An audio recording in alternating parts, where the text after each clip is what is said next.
ஒரு கார்த்திகை மாதம் கருக்கிருட்டு. செங்கல்பட்டிலிருந்து படப்பிடிப்பை முடித்து கொண்டு எம்ஜிஆர் அவர்கள் நடுநிசி 12 மணி வாக்கில் காரில் வந்து கொண்டிருக்கிறார். கண் விழித்தவாறே எம்ஜிஆர் அவர்கள் தனது காரில் வந்து கொண்டிருந்த பொழுது வழியில் போலீஸ் உடையில் நின்றிருந்த ஒருவரை பார்க்கிறார். எம்ஜிஆர் அவர்களின் கார் அந்த போலீஸ்காரரை கடந்து செல்கின்ற போது எம்ஜிஆர் அவர்களின் நெஞ்சில் பொறி தட்டுகின்றது. ஆளே நடமாட்டம் இல்லாத இந்த அர்த்தராத்திரியில் அந்த போலீஸ்காரர் பஸ்ஸுக்காக காத்து நிற்கிறார் என்பதை புரிந்து கொள்கிறார் எம்ஜிஆர் அவர்கள். உடனே தனது டிரைவரிடம் காரை நிறுத்த சொல்கிறார். கார் பின்னோக்கி வருகிறது. போலீஸ்காரர் அருகில் காரை நிறுத்தி கதவை திறந்து, ஏறுங்கள், எங்கே போக வேண்டும் என்கிறார் எம்ஜிஆர். பரவாயில்லை, நான் பஸ்ஸிலே வந்து விடுகிறேன் என்கிறார் அந்த போலீஸ்காரர். நேரமாகிவிட்டது, இனி இந்த ரூட்டில் பஸ் கிடையாது, ஏறிக்கொள்ளுங்கள் என்று எம்ஜிஆர் அவர்கள் வலுக்கட்டாயம் செய்ய போலீஸ்காரர் வேண்டா வெறுப்பாக எம்ஜிஆர் அவர்களின் காரில் ஏறுகிறார். காரில் லைட் போட்டு சாப்பிட்டீங்களா என்று கேட்டுக்கொண்டே தன் சீட்டுக்கு பின்னால் இருந்த பிஸ்கெட் பழங்களை எடுத்து கொடுக்கிறார் எம்ஜிஆர்.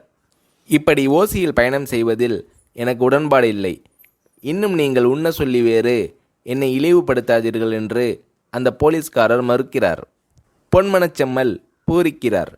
இருப்பவனிலிருந்து இல்லாதவன் வரை படித்து பதவியில் இருக்கும் எத்தனை பேர் எனக்கு அது வேண்டும் இது வேண்டும் என்று எம்ஜிஆர் அவர்களிடம் வேண்டி பெற்று செல்கிறார்கள். ஆனால் சாதாரண பொறுப்பில் இருக்கும் இந்த போலீஸ்காரரின் நேர்மை எம்ஜிஆர் அவர்களை சிலிர்க்க வைத்து விட்டது.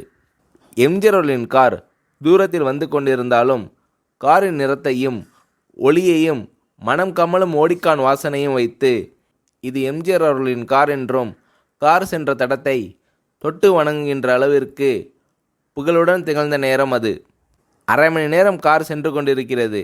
ஆனால் அதுவரை எம்ஜிஆர் அவர்களை பற்றி பெரிதாக போற்றி புகழ்ந்து பேசாமல் அந்த போலீஸ்காரர் பொருட்படுத்தாமல் வந்ததே எம்ஜிஆர் அவர்களுக்கு அந்த போலீஸ்காரர் மீது மிகுந்த மரியாதை ஏற்பட்டது.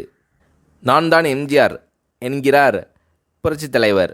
கேள்விப்பட்டிருக்கிறேன் என்கிறார் போலீஸ்காரர். பொன்மனச்செம்மலின் முகத்தில் கோபம் இல்லை. பதிலுக்கு புன்முறுவல் மலர்கிறது. என் படங்களை பார்த்திருக்கிறீர்களா என்று கேட்கிறார் எம்ஜிஆர். நான் சினிமாவே பார்ப்பதில்லை என்கிறார் அந்த போலீஸ்காரர். புரட்சித் தலைவர் இன்னும் பிரமிக்கிறார். இப்பொழுது கார் சத்தத்தை தவிர ஒரே நிசப்தம். போலீஸ்காரர் தனது வீட்டிற்கு 1/2 கிலோமீட்டருக்கு முன்பே காரை நிறுத்த சொல்லி இங்கேயே இறங்கிக் கொள்கிறேன் என்கிறார்.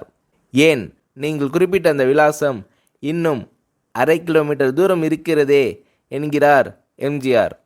சாதாரண போலீஸ் உத்தியோகத்தில் இருக்கும் நான் காரில் வந்து இறங்கினால் என் வீட்டிற்கு அருகில் உள்ளவர்கள் என்னை தவறாக நினைத்து கொள்வார்கள்.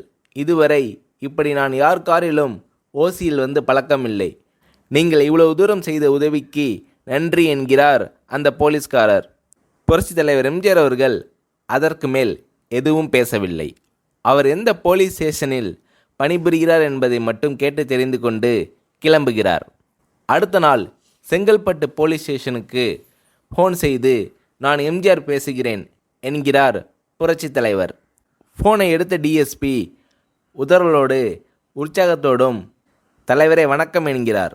இரவு சந்தித்த போலீஸ்காரரை பற்றி விசாரிக்கிறார் எம்ஜிஆர். நீங்கள் குறிப்பிடும் அவர் இன்று விடுப்பில் இருக்கிறார். அவர் கையூட்டு வாங்காதவர், கடமை தவறாதவர், காவல்துறை நேர்மைக்கு இவரே இலக்கணம்.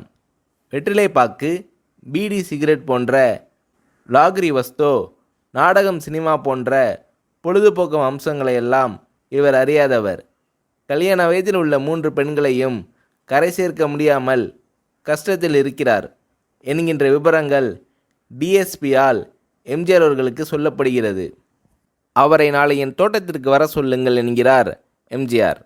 பேசிக்கொண்டிருந்த டிஎஸ்பி உங்களோடு ஃபோனில் ஆளுக்கு ஒரு வார்த்தை பேச இன்ஸ்பெக்டர், சப் இன்ஸ்பெக்டர் உள்ளிட்ட எல்லோரும் ஆசைப்படுகிறார்கள்.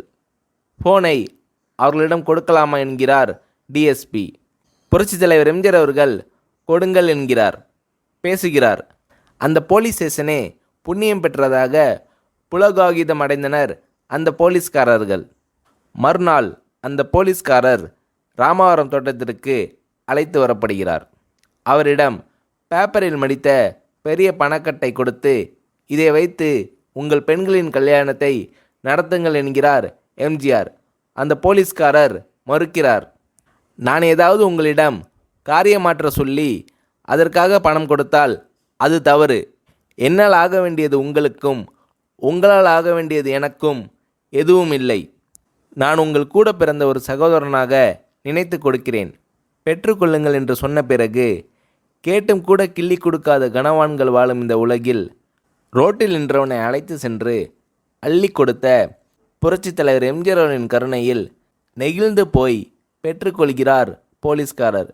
பிறகு ஒரு தேதியில் புரட்சித் தலைவரே சென்று அந்த போலீஸ்காரரின் 3 பெண்களின் திருமணத்தை நடத்தி வைத்து வாழ்த்தியிருக்கிறார்.